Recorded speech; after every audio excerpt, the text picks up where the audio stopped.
She had gone to the landlord. Marquita Odom is a domestic violence survivor who now raises awareness about the problem.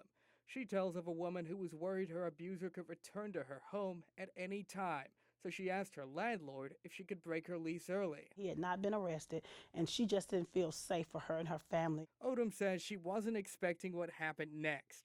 Far from being understanding, she says the woman's landlord wanted to evict her then and there. And immediately the landlord had decided that in order to keep their property safe, they decided that they immediately did a termination on her. While that's illegal under a 2016 Tennessee law, Odom says you'd be surprised by how often it happens. A proposed Arkansas bill would give domestic violence victims even more protections.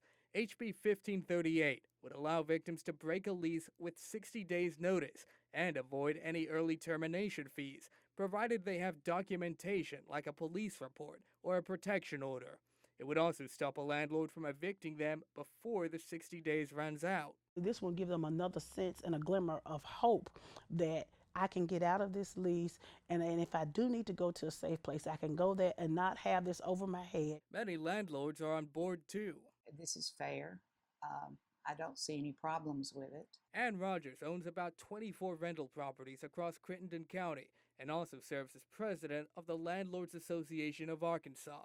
On the rare occasion a domestic violence victim has asked her to be let out of their lease, Rogers says she's always been receptive to the idea. Most landlords that are wanting to be good landlords are going to work with their tenants. HB 1538 would have simply made it law, but after bipartisan support in the Arkansas House with an endorsement from the Landlords Association.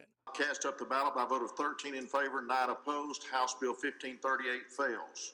Last month, the bill was voted down in the Senate. It's something that can help victims of domestic violence, and so what I've heard more than anything is just confusion as to why it didn't pass. The way this bill is written is just not good at all for the property owner. State Senator Jimmy Hickey, a landlord himself, tore into the bill before it went for a vote.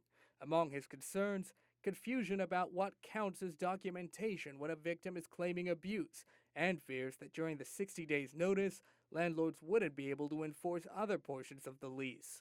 So you're assuming again that something that they begin to do something that they weren't doing prior that you would have evicted them for? That could happen at any moment, yes, sir. Okay. Lawmakers plan to reintroduce the bill during the next legislative session. For those victims of domestic violence in the next 2 years who may be seeking that kind of relief, to know that they're not going to be able to get it, that's a very concerning thing to me. Concerning that in some cases, a person's safety could be entirely at their landlord's mercy. Luke Jones, WREG News Channel 3.